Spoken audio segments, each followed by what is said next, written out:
The shuttle doors opened with a hiss, and Elias Voss stepped onto the steel floor of Varath Prime for the first time.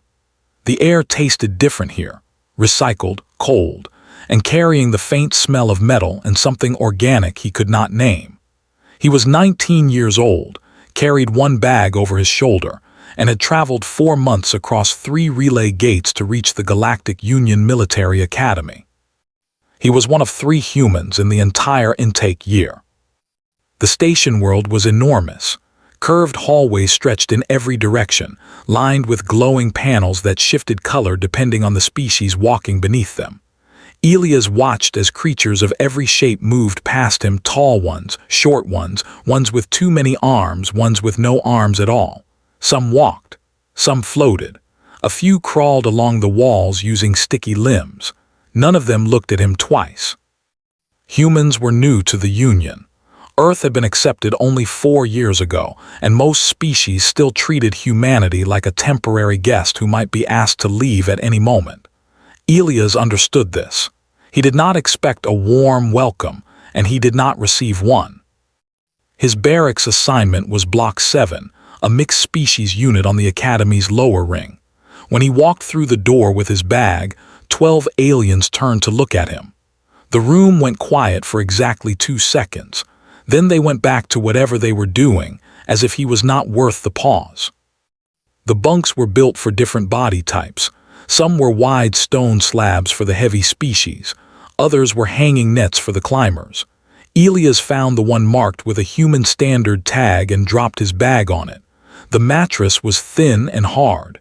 He had slept on worse. "You are the human." The voice came from above.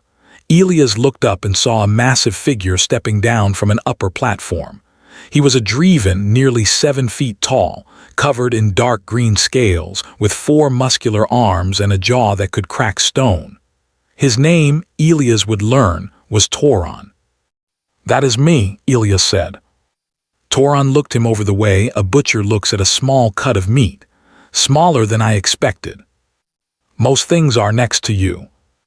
A few nearby cadets made low sounds, the alien version of a chuckle. Toron did not laugh. He stared at Elias for a long moment, then turned and walked away without another word. The message was clear enough. Toron was the top of the food chain in Block 7, and Elias was somewhere near the bottom. Over the next few days, Elias learned how the academy worked. It was not like any military school on Earth. Here, rank among cadets was not given by instructors. It was taken. The culture was built on dominance, who was strongest, who was loudest, who could make others back down with a look or a shove. Species like the Dreven and the Corvathi, dense-boned insectoids who stood like armored tanks, sat at the top. Smaller or quieter species stayed out of the way. Elias stayed out of the way too, not because he was afraid, but because he was watching. During the first week, the cadets went through orientation sparring assessments. Each cadet was tested for strength, speed, reflexes, and endurance. Elias stood in line and waited his turn. When the drill commander, a scarred Corvathi named Rek, called his name, Elias stepped onto the mat. The tests were simple: lift, strike, react, run. Elias scored average on strength, below average on raw striking power. His reflexes were acceptable, but when the endurance test came, a continuous run on an increasing gravity treadmill, something unusual happened. The machine kept increasing the difficulty. One by one, the other cadets had dropped off at various levels. Elias kept running. His legs burned. His lungs screamed, but he kept running. Drill Commander Rek watched the readings on his data pad and said nothing. He marked something in the file and told Elias to step off. Elias was ranked near the bottom overall because of his size and mass, but the endurance number sat in his file like a quiet alarm that nobody bothered to read. The hazing started on day 4. It was never anything obvious, nothing that would trigger an official complaint. Toron's Circle, a group of 7 or 8 cadets from various species, simply made Elias' life harder in small ways. They blocked his seat in the mess hall so he had to eat standing. They shouldered him in the corridors hard enough to knock him off balance. They spoke about humans in loud voices when he was nearby, calling Earth a rock full of animals who learned to wear clothes. Elias said nothing. He ate his food standing. He caught his balance in the corridors. He let the words pass through him like wind through an open window. The only cadet who spoke to him with any real curiosity was Seal, a Huron female. The Huron were a canid species, wolf-like in appearance, with silver-white fur and large amber eyes. They were natural empaths, able to sense the emotions of those around them. Seal was quiet and observant, and she watched Elias the way a scientist watches an experiment. One evening, she sat beside him on the observation deck, while he ate a ration bar alone. "You do not fight back," she said. "They see this as submission." "I know what they see," Elias said. "Then why allow it? Among my people, to accept dominance without challenge is to accept the lowest place forever." Elias chewed slowly and looked out at the stars beyond the viewport. Thousands of them, scattered like dust across black glass. "I am not submitting," he said. "I am waiting." Seal tilted her head. Her empathic senses reached toward him, and what she felt made her fur rise slightly along her neck. There was no fear in him, no sadness, no resignation. What she felt beneath his calm surface was something she had no Huron word for: a patient, coiled energy, like a spring pressed flat and held in place by nothing but will. She pulled her senses back and said nothing more. Elias finished his ration bar, folded the wrapper neatly, and walked back to his bunk. He lay down on the thin mattress, closed his eyes, and slept like a man who had nothing in the world to worry about. The cadets of Block 7 looked at him and saw a small, soft creature from a young species that had no business being here. They had no idea what they were looking at. 3 weeks passed. Elias attended every class, completed every drill, and spoke only when necessary. He sat in the back of lecture halls, took notes on a battered data pad, and kept his head down. The other cadets had mostly stopped noticing him. He had become background noise, the quiet human who did not matter. That changed on a Tuesday morning in the Galactic History and Ethics Hall. The lecture room was shaped like a bowl, with rising rows of seats surrounding a central stage where the instructor stood. Over 100 cadets from different species filled the seats. The air was warm and carried the mixed scents of a dozen biologies. Elias sat in the third row from the top, near the back wall. The instructor that day was Professor Carl Vane, a thin, elderly Dreven with faded scales and a voice like dry paper. He activated the display screen behind him, and a massive image appeared, a space station, broken and burning, surrounded by the wreckage of ships. "The Siege of Hollow Sun," Professor Vane said. "Galactic Standard Year 4812. A coalition fleet of 6 species surrounded and bombarded Hollow Sun Station for 11 days to eliminate an insurgent force hiding among the civilian population. When the siege ended, the insurgents were destroyed, along with 42,000 civilians." He let the number hang in the air. The Union Council approved this action. The military commanders who carried it out were decorated. This event is considered one of the key moments that stabilized the Outer Reach territories. He paused and looked across the room. "I want your analysis. Was this decision correct?" Toron's hand went up first. He sat in the front row, as he always did, surrounded by his circle. His voice was loud and certain. "It was efficient," Toron said. "The insurgents were embedded in the population. Surgical removal was impossible. The coalition had 2 choices: accept ongoing attacks for years or end the problem in 11 days. They chose the faster path. 42,000 died so that millions could live in stability. The math is simple." Several cadets nodded. A Corvathi in the middle rows clicked his mandibles in agreement. The room seemed to settle into consensus. Then Elias raised his hand. Professor Vane looked up at him with mild surprise. The human had never spoken in his class before. "Cadet Voss."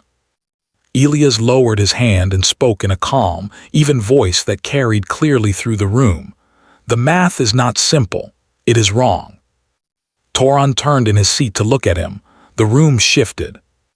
The Hollow Sun siege did not end the insurgency in the Outer Reach, Elias continued. It expanded it. Within 3 years of the bombardment, insurgent recruitment in surrounding systems increased by 400%. The 42,000 civilians who died had families, friends, and communities. Those survivors did not see the coalition as protectors. They saw them as murderers, and murderers create enemies. He spoke without notes. His voice was not loud, but it was steady and precise, and it filled the silence between his words with a weight that made cadets lean forward to listen. On Earth, we fought wars like this for centuries. We bombed cities full of civilians to break the will of our enemies. It never worked. Not once. Every time, it created a new generation of fighters with nothing left to lose. The coalition made the same mistake at Hollow Sun because they believed that killing enough people would solve the problem. But violence without understanding does not end conflict. It feeds it. Professor Vane watched him with an expression that was difficult to read. You are comparing human wars to galactic-scale conflict, Cadet Voss. That is a large leap. War does not change because the battlefield gets bigger, sir. Only the body count does. The silence that followed was thick enough to touch. Cadets exchanged glances. Nobody had spoken to a professor or to Toron like this in the history of Block 7. Toron stood up slowly. He did not look at the professor. He looked directly at Elias, and his 4 hands were curled into fists at his sides. You lecture us about war, Toron said, his voice low and dangerous, when your species spent its entire history killing each other over patches of dirt. Humans did not even leave their own planet until the Union found them fighting in the mud like animals. And now you sit here and tell us, species who have traveled the stars for 10,000 years, that we do not understand violence. He took a step up the aisle toward Elias. You are savages. Your people are savages. You dress it up with words and history, but underneath, you are nothing but clever animals who learn to speak. The room held its breath. Elias looked at Toron without blinking. His face showed nothing, no anger, no shame, no fear. When he spoke, his voice was quieter than before, but somehow it carried even further. You are right, Elias said. We are savages. Toron blinked, caught off guard. The difference, Elias continued, is that we learned from it, you have not. The silence that followed was absolute. Seal, sitting 4 rows to the left, felt the emotional shift in the room like a wave of cold water. She reached out with her empathic senses toward Elias, and what she found chilled her. He was not angry. He was not afraid. What burned inside him was something far more dangerous, a calm, absolute resolve, like a blade that had already decided where to fall. Toron's scales darkened, a driven sign of deep rage. His nostrils flared. Every cadet in the room knew what was coming before he said the words. I challenge you, Toron said. Dominance right tonight, Block 7 common floor. A dominance challenge was an old academy tradition, technically against regulations, but tolerated by the instructors as a way to let cadets settle disputes. It was supposed to be a ritualized shoving match, a display of strength that ended when one side backed down. But the way Toron said the words left no room for ritual. He meant to hurt Elias. He meant to break him in front of everyone. Elias stood up from his seat. He was a full foot shorter than Toron. He looked up at the Driven and nodded once. I accept. Professor Vane said nothing. He turned back to his display screen and resumed the lecture as if nothing had happened. But his old eyes followed Elias as the human sat back down, and something flickered in them that might have been recognition. Word spread through the academy in less than an hour. By midday, every cadet in Block 7 knew.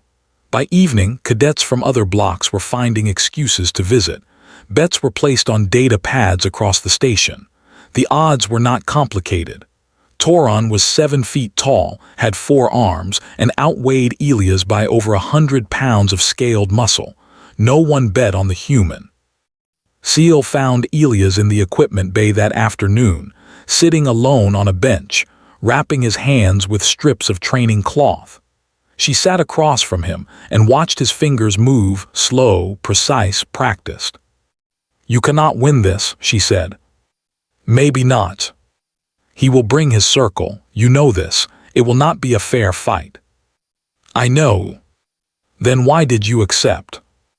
Elias finished wrapping his right hand and flexed it once, testing the tightness. He looked at Seal, and for the first time she saw something behind his eyes that was not patience or calm. It was older than that. It was the look of someone who had been in dark places before and had come out the other side carrying lessons that cost more than she could imagine. "This was always going to happen," he said. "Better now on my terms." He wrapped his left hand, stood up, and walked toward the door. Seal watched him go and felt a shiver run along her spine that had nothing to do with the cold. The common floor of Block 7 had been cleared. Someone had pushed the tables and storage crates to the walls, leaving a wide circle of open steel floor under the cold white lights. By the time the station clock hit 2100 hours, nearly 50 cadets were packed into the room.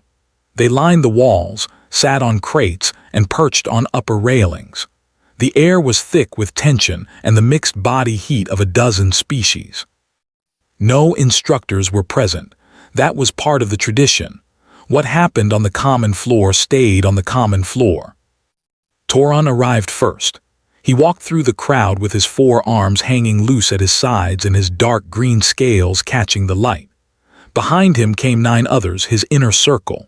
3 were Dreven like him, 2 were Korvathi with their hard exoskeletons and heavy limbs, and the rest were a mix of other species, all large, all loyal to Toron. They spread out in a loose wall behind him, blocking the far side of the ring. The message was clear to everyone in the room. This was not going to be 1 against 1. Elias walked in from the opposite side 3 minutes later. He was alone. He wore a simple gray training shirt and standard-issue pants. His hands were still wrapped in the cloth strips from earlier. He moved through the crowd without hurrying, and the cadets parted to let him through, not out of respect, but because they wanted a clear view of what they believed would be a short and painful event. He stepped into the center of the ring and stood still. He rolled his neck once to the left, then to the right. He shook out his wrists. Every motion was small, relaxed, and precise. A few of the Euron empaths in the crowd tilted their heads. Something about the human's energy had changed since the afternoon. He was calmer than they had ever felt him, not the calm of surrender, but the calm of something that had already made every decision it needed to make. Toron stepped forward until he was 3 feet from Elias. He towered over the human. His shadow covered Elias completely. "Last chance, animal," Toron said. "Walk away." Elias looked up at him. "No." Toron moved fast for his size. He brought his 2 upper arms forward in a massive shove aimed at Elias' chest, enough force to send a grown human crashing into the far wall. It was a move that had ended every challenge Toron had ever faced. His hands closed on empty air. Elias had sidestepped. Not jumped, not stumbled, sidestepped, one smooth motion to the right, like water flowing around a stone. Toron's own momentum carried him forward 2 steps past where Elias had been standing. A few cadets in the crowd made sounds of surprise. Someone laughed. Toron spun around, and this time there was real fury in his eyes. He came at Elias with all 4 arms swinging, upper pair reaching to grab, lower pair driving forward to strike. It was overwhelming force, the kind that left no room for defense. Elias ducked under the first grab. He parried the second arm with his left forearm, redirecting it outward. In the same motion, he stepped inside Toron's reach, into the space where those 4 arms could not build power, and drove a single strike upward into the soft tissue beneath Toron's jaw. It was not a wild punch. It was a targeted blow, delivered with the heel of his palm, aimed at the nerve cluster that sat just below the Dreven skull plate. Toron's eyes went blank. His 4 arms dropped. His legs folded beneath him, and he collapsed onto the steel floor like a falling tree. The sound of his body hitting the ground echoed through the silent room. He was unconscious before he landed. For 2 full seconds, nobody moved. Nobody breathed. 50 aliens stared at the 7-foot Driven lying flat on the floor and the human standing over him. Hands still raised, breathing normally. Then the 9 rushed him. They came from all sides, a wall of scales, chitin and muscle. A Corvathi charged from the left with its armored shoulder lowered like a battering ram. 2 Driven came from the right with their arms spread wide. The others closed in from behind. Ilias moved. He dropped low under the Corvathi's charge, letting the insectoid's momentum carry it over him, and drove his elbow into the joint where its primary arm connected to its thorax. There was a wet pop, and the arm went limp. The Corvathi screamed a high, clicking sound and stumbled sideways, clutching its dislocated limb. Ilias was already turning. The first Driven reached him with a sweeping grab. Ilias caught the alien's lower wrist, pivoted his hips, and used the Driven's own weight against him. The throw was textbook, a hip toss that sent the 7-foot reptilian flying into the 2 cadets behind him. All 3 went down in a tangle of limbs and cursing. A stocky alien with thick gray skin swung at Ilias from behind. Ilias sensed the motion, felt the air shift, and rolled his shoulder just enough to let the fist graze past his ear. He countered with a short, sharp hook to the alien's exposed ribs. The creature folded and dropped to its knees, gasping. 5 down, 5 still standing. 8 seconds had passed. The remaining 5 tried to coordinate. They spread out and came at him together, trying to cut off his movement. It was a smart tactic. It lasted about 3 seconds. Ilias picked the weakest angle, a gap between a young Driven and a wiry alien he did not recognize, and exploded through it. He hit the Driven with a knee to the midsection that doubled the alien over, then spun and caught the wiry one with a precise kick to the outside of its knee. The joint bent the wrong way, and the alien went down howling.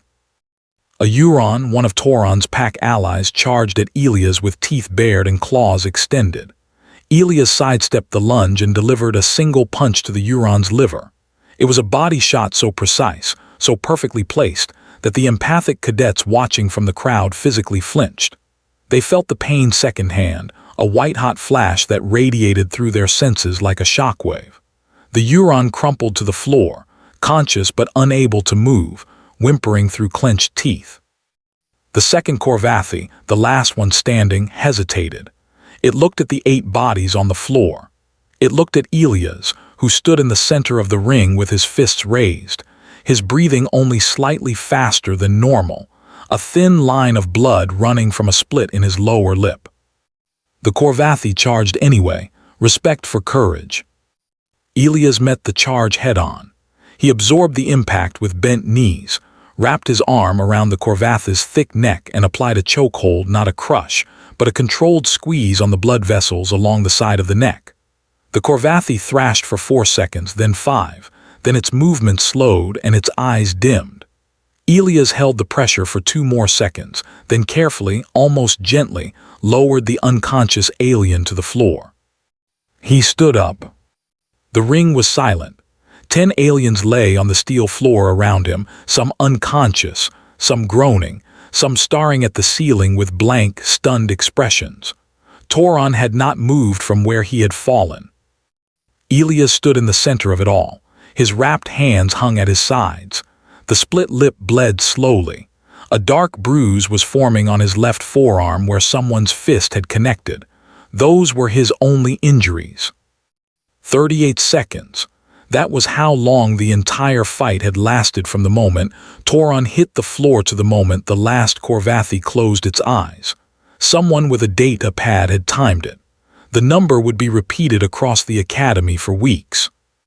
Ilias looked around the room. 50 faces stared back at him, eyes wide, mouths open, mandibles frozen, fur standing on end. Nobody spoke. Nobody moved. He did not smile. He did not shout. He did not beat his chest or make threats. He looked at the crowd with the same calm, steady expression he had worn since the moment he walked in. "We are done here," he said. Then he stepped over Toron's body, walked through the crowd, and disappeared down the corridor toward his bunk. The cadets parted for him without a word. Behind him, the common floor of Block 7 looked like a battlefield, and somewhere in the back of the crowd, Seal stood with her amber eyes wide and her fur pressed flat against her body. Her empathic senses were still reaching toward the space where Elias had stood, still searching for the spike of rage or the rush of adrenaline that should have been there. She found nothing. Throughout the entire 38 seconds, his emotional state had never changed. Not once. He had fought 10 aliens and dropped them all with the same steady calm as a man folding laundry. That was the part that scared her most. By morning, the footage was everywhere. Someone had placed a small camera drone in the upper corner of the common floor before the fight. The recording was shaky, the audio was muffled, but the image was clear enough. A single human cadet dismantling 10 aliens in 38 seconds with a kind of violence that looked less like fighting and more like surgery. The clip spread through the Academy's private networks within hours. By the next afternoon, it had reached stations beyond Verath Prime. Elias learned about the recording when he walked into the mess hall for breakfast, and every single cadet in the room stopped talking. He picked up a tray, took his food, found an empty table, and ate alone. The silence followed him like a shadow. In the medical bay, the damage report was being assembled. Toron had a severe concussion and nerve trauma beneath his jaw. 2 of the Driven had cracked ribs and strained joints. The first Korvathi had a fully dislocated primary arm that required surgical realignment. The second Korvathi had ligament damage in its neck from the chokehold. The Huron who took the liver shot had internal bruising that would take a week to heal. The others had various fractures, sprains, and contusions. All 10 would recover. None of them were in danger of dying. The medical officer, a 4-eyed amphibian named Dr. Tesh, noted this in her report with a comment that would later be read aloud in the Commandant's office. The human used exactly the amount of force required to incapacitate each opponent. Not more, not less. The injuries, while significant, show a precise understanding of multiple species' anatomies. This was not a loss of control. This was controlled application of violence with deliberate restraint. Recommend further assessment. By midday, Elias was summoned. The office of Academy Commandant Yavara sat at the highest point of the Academy ring, behind a door made of black stone carved with the symbols of the founding species. Elias walked in and stood at attention. The room was large and sparse. A desk, 2 chairs, a wide viewport showing the curve of Verath Prime against the stars. Commandant Yavara was old. She was Korvathi, but age had softened her exoskeleton to a dull gray, and her mandibles moved slowly when she spoke. She had commanded fleets. She had ended wars. She had watched empires rise and collapse. And she was watching Elias now with the patient, unreadable gaze of someone who had seen everything the galaxy could offer and was still, occasionally, surprised. "Sit down, Cadet Voss." Elias sat. Yavara activated a holo display above her desk and played the footage of the fight. She watched it once, in full, without comment. Then she played it again and paused it at the moment Elias struck Toron beneath the jaw. "Tell me what you did here," she said. "Driven have a nerve cluster below the skull plate where the jaw meets the neck," Elias said. "A sharp upward strike to that point causes immediate loss of consciousness. It is similar to a knockout blow in human boxing, but the target is different." And the Korvathi arm dislocation. Their primary arm connects to the thorax through a ball-end socket joint that has a wider range of motion than a human shoulder, but less structural support from the surrounding tissue. A sharp lateral force at the right angle separates the joint. Painful, but it heals cleanly. The Huron liver shot. Huron organ placement is shifted compared to most bipedal species. Their liver sits higher and more forward. A strike to what would be the lower ribs on a human hits the liver directly on a Euron. Yavara stared at him for a long moment. You studied the anatomies of every species in your barracks. Yes, ma'am. Before you arrived at this academy. Yes, ma'am.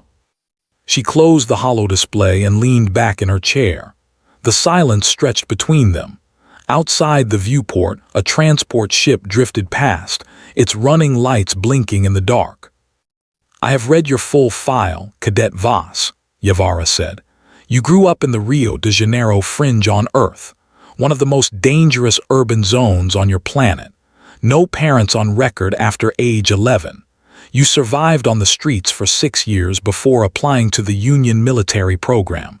You have been fighting since you were 12 years old. Elia said nothing. You did not come here to escape violence, Yavara continued. You came here to learn how to use it for something better.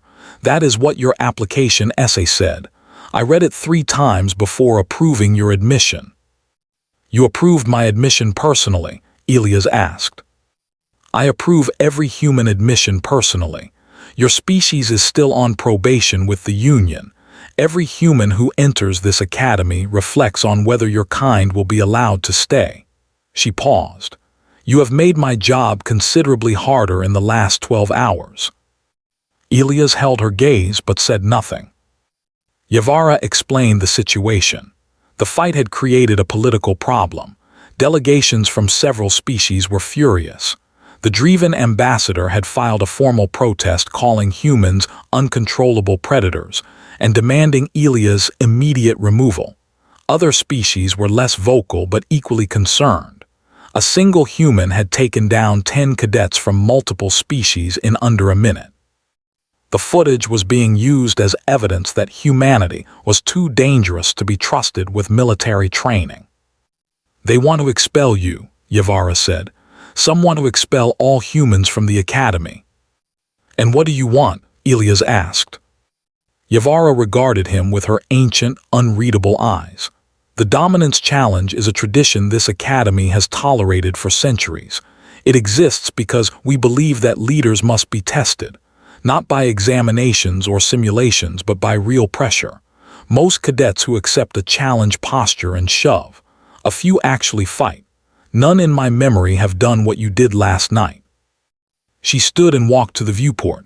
Her reflection stared back at her from the glass, old, scarred, and tired. I will not expel you, she said, but I cannot protect you from the consequences either. You will be transferred to the accelerated track, our advanced program. It is designed for senior cadets, not first years. The training is brutal. The failure rate is 70%. If you complete it, your place at this academy is permanent and beyond political challenge. If you fail, you are gone, and I will not be able to bring you back. Elias nodded slowly. When do I start? Tomorrow morning. He stood to leave. At the door, Yavara's voice stopped him. Cadet Voss, the medical report says you used exactly enough force to stop each opponent without causing permanent harm. Every strike was calibrated. Every hold was controlled. She turned from the viewport to face him. Why? You could have done far worse. Elias stood in the doorway, half in shadow, half in the cold light of the office. Because they are my classmates, ma'am, not my enemies, there is a difference. He left, the door closed behind him. Back in Block 7, the world had shifted. Cadets who had ignored Elias for 3 weeks now stepped aside when he walked past. They did not speak to him, not yet, but the body language was different. The casual cruelty had stopped. No one blocked his seat. No one shouldered him in the hall. When Toron was released from the medical bay 2 days later, he walked into the barracks with a bandage around his jaw and a stiffness in his movements that spoke of deep bruising. The room went quiet. Everyone watched. Toron walked straight to Elias' bunk. Elias was sitting on the edge, reading something on his data pad. He looked up. Toron stood there for a long moment. Then he raised his upper right arm and pressed his fist against his own chest, a Dreven salute of recognition. It was not friendship. It was not surrender. It was the acknowledgement that he had been beaten by someone who deserved the victory. Elias stood and returned the gesture with a simple nod. Toron turned and walked to his own bunk without another word. Something unspoken had passed between them, not warmth, not yet, but the first thread of something that might one day become respect. That evening, Seal found Elias on the observation deck again. She sat beside him and stared at the stars for a while before speaking. "The empaths who watched the fight," she said quietly, "they sense something that has been bothering them since. Throughout the entire 38 seconds, your emotional state never changed. No rage, no fear, no rush. Nothing. How is that possible?" Elias was quiet for a long time. When he answered, his voice was low. "Humans learned a long time ago that anger is a luxury in a fight. You feel it later, or you die now." Seal absorbed this. Somewhere across the academy, cadets from dozens of species were pulling up records on their data pads, searching through Earth's history for the first time. What they found in those files, centuries of war, adaptation, endurance, and survival against odds that should have ended the species 10 times over, would keep them awake long into the station's artificial night. 6 months changed a person. The accelerated track changed Elias Voss in ways that were visible from the outside. He was thinner, harder, and carried new scars on his arms and across his left shoulder where a training exercise had gone wrong. His face had lost whatever softness it once had. He moved differently now, with the kind of economy that comes from being exhausted so many times that the body learns to waste nothing. But the changes beneath the surface were bigger. He had spent 6 months training alongside cadets who had years more experience. The program threw everything at him: advanced combat, tactical theory, survival drills on hostile environments, zero-gravity operations, leadership simulations that ran for days without rest. 70% of those who entered the accelerated track failed. Elias did not fail.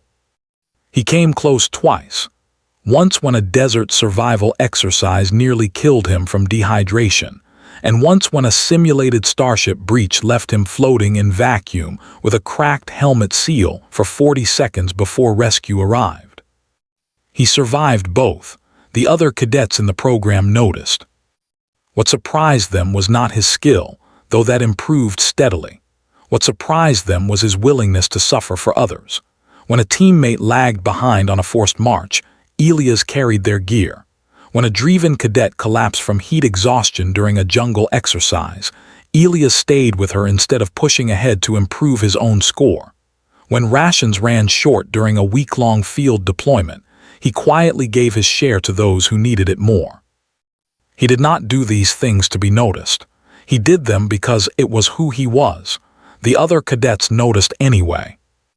Now it was the final exercise, a 72-hour simulated combat scenario on a hostile moon called Verath 6.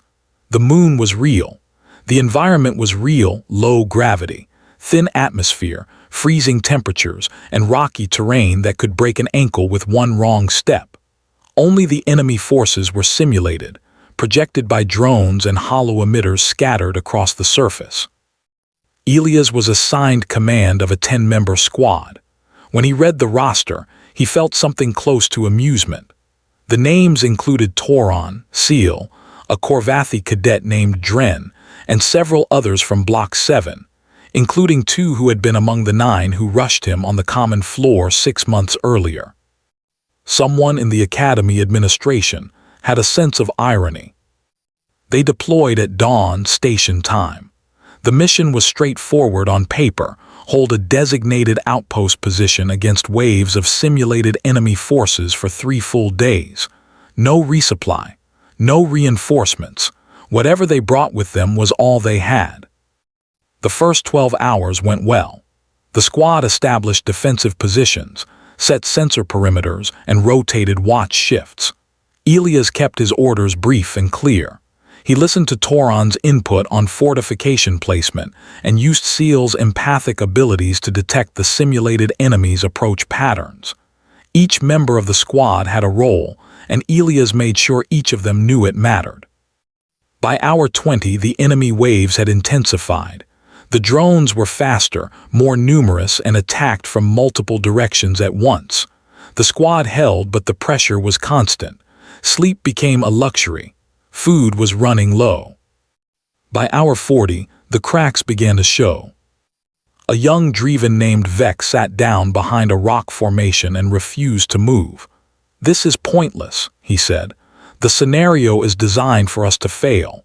They want to see how we handle defeat. We should surrender and save our energy." A Corvathi named Brel agreed. "My ammunition is below 20%.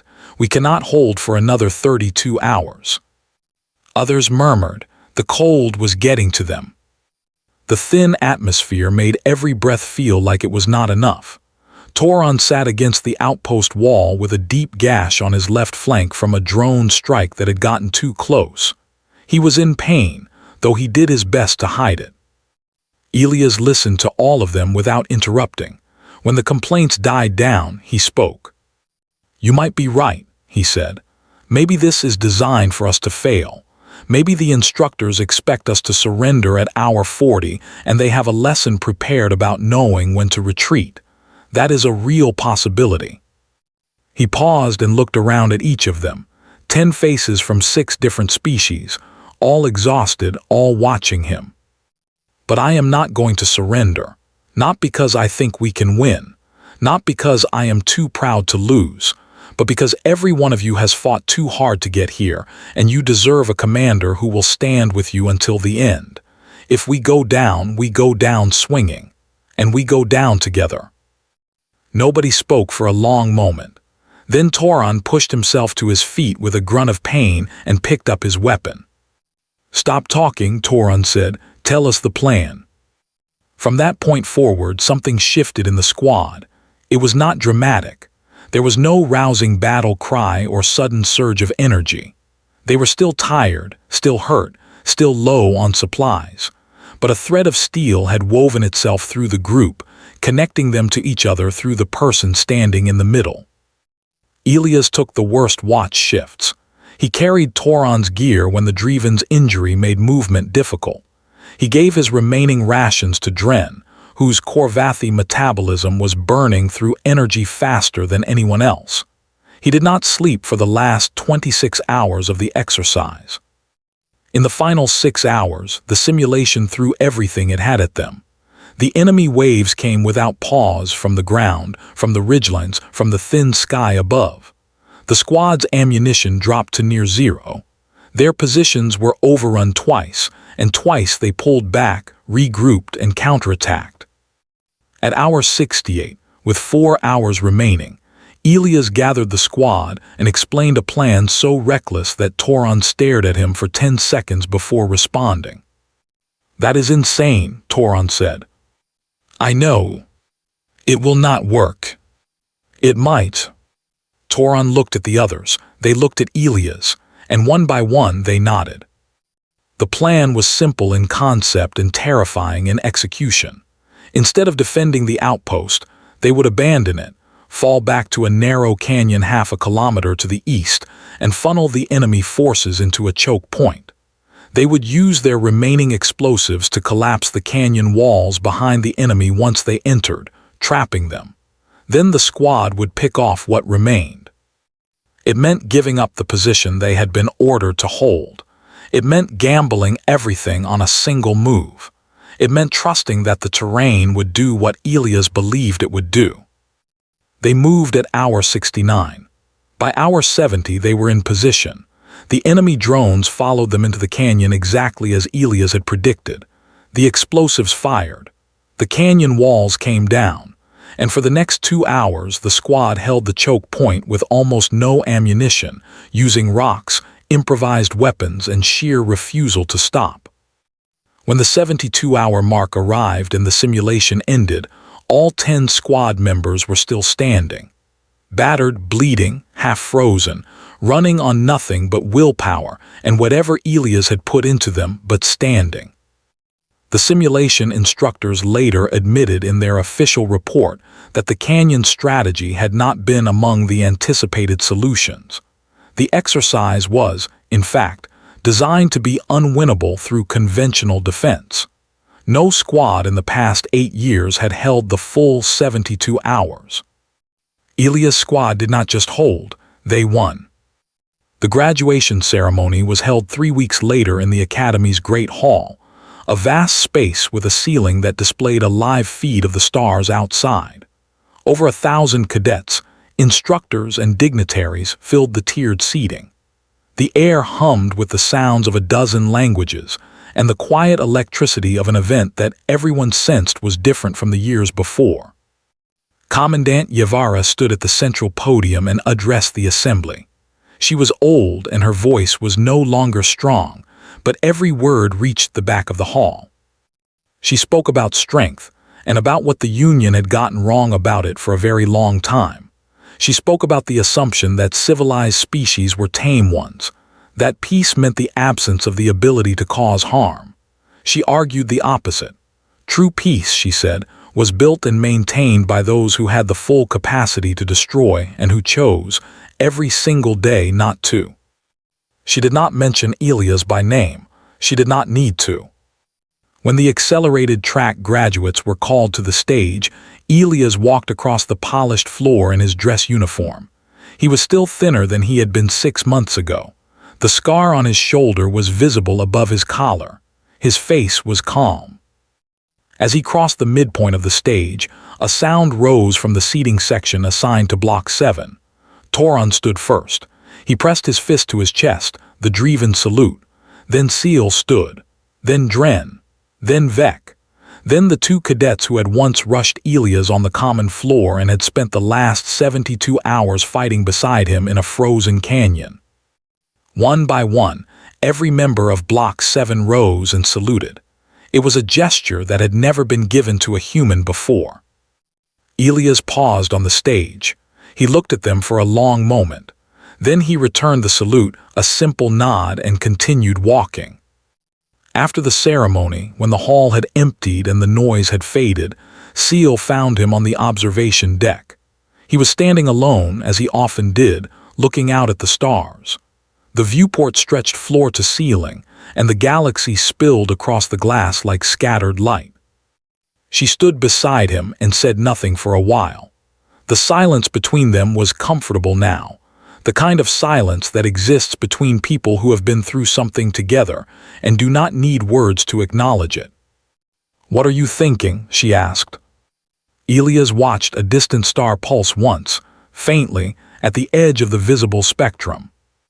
"Back home," he said, "they told me the galaxy would not want us, that we were too broken, too violent, too human." He paused. The light from the viewport painted half his face in white and left the other half in shadow. "Maybe that is exactly what the galaxy needs." Seal said nothing. She stood beside him and watched the stars. Somewhere across the station and beyond, on data pads and networks, and in the quiet conversations of species who had never thought much about the small blue planet at the edge of Union space, a piece of footage continued to spread. A 19-year-old human standing in a ring of fallen aliens, blood on his lip, calm in his eyes, saying 2 words, "We are done here." It was not a warning, it was an introduction. Humanity had arrived, and the galaxy would never be the same.